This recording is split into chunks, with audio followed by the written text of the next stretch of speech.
وہ عام ترین چیز ہے کہ امام اعظم ابو حنیفہ ایک طرف یہ کہتا ہے کہ بخاری کا بخار ہو گیا طارق جمیل صاحب کے لیے، تو وہ کہتے ہیں جی اس کے خلاف توہین مذہب کا کیسا ہونا چاہیے، حالانکہ خود مرزا اپنی گفتگو میں یہ لفظ یوز کر چکا ہے، بخاری کے بخار والے لفظ بول چکا ہے۔ اور پھر اگلی بات یہ کہ حضرت امام اعظم ابو حنیفہ جو امام بخاری، مسلم، ترمذی، ابن ماجہ، امام احمد بن حنبل، ان تمام بڑے بڑے اکابر محدثین کے اساتذہ میں سے آتے ہیں، جو ایک بہت بڑے اللہ کے نیک بندے ہیں۔ اور کمال کی بات یہ ہے کہ مرزا اپنی گفتگو کے اندر ان کو اللہ کا ولی کہہ چکا ہے۔ قرآن میں آیا ہے کہ اللہ کے ولیوں پر نہ کچھ خوف ہوگا نہ غم۔ اس میں کون سے ولی مراد ہے؟ ڈیفینیٹلی تو صحابہ اور اہل بیت ہیں علیہم السلام۔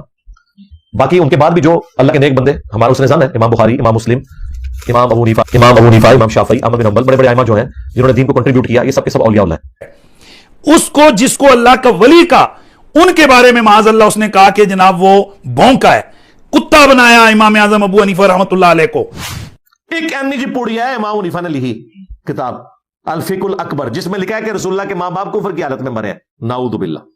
ہاں، ملا علی قاری نے باقاعدہ دفاع کی ہے کہ ہمارا امام صحیح بھونک کے گیا تھا، کہ ہمارا امام صحیح بھونک کے گیا تھا۔ تو کیا یہ اس کے خلاف توہین مذہب کا کیس نہیں ہونا چاہیے؟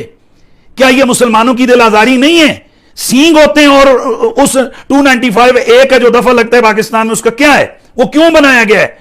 بھائی یہاں کسی مکتبہ فکر کے ایک عام عالم کی توہین کرو تو اس کے خلاف قانون حرکت میں آتا ہے، تو یہ جو کر رہے ہیں اس کے خلاف توہین مذہب کا پرچہ کیوں نہیں؟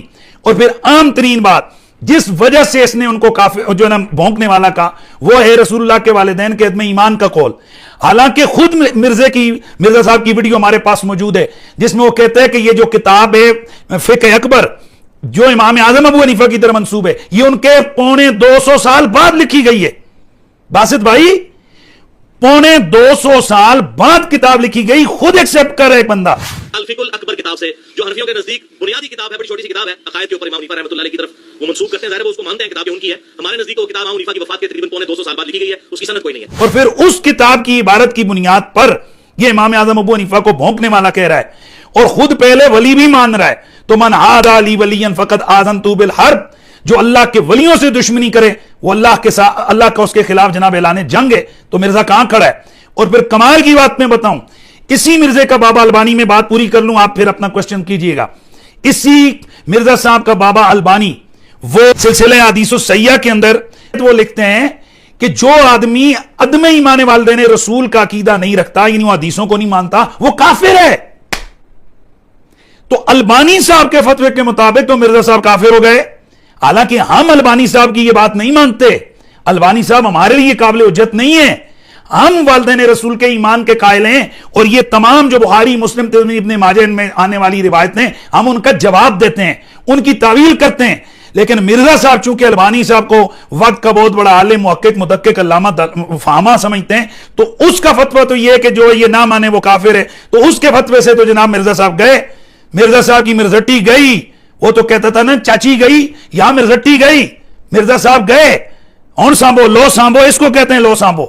اب کہنے کا یہ مطلب ہے کہ جس بندے کی تعلیمات کا یہ انداز ہے، وہ صوفیاء کے خلاف، ائمہ کے خلاف، اور اب حد یہ ہو گئی ہے کہ امام طبری رحمت اللہ تعالی علیہ، وہ شخصیت کہ جو بہت بڑا محدث ہے، بڑے بڑے امام محدثین جس کو حافظ، سکہ، علامہ، پتہ نہیں کیا کیا القابات ذکر کیے ہیں، 3 صدی کا بزرگ محدث، مفسر، اس آدمی کی طرف اس بندے نے اس پہ بھی الزام لگا دیا، معاذ اللہ کہا کہ اس نے بھی نبی پاک کا سکینڈل بیان کیا ہے۔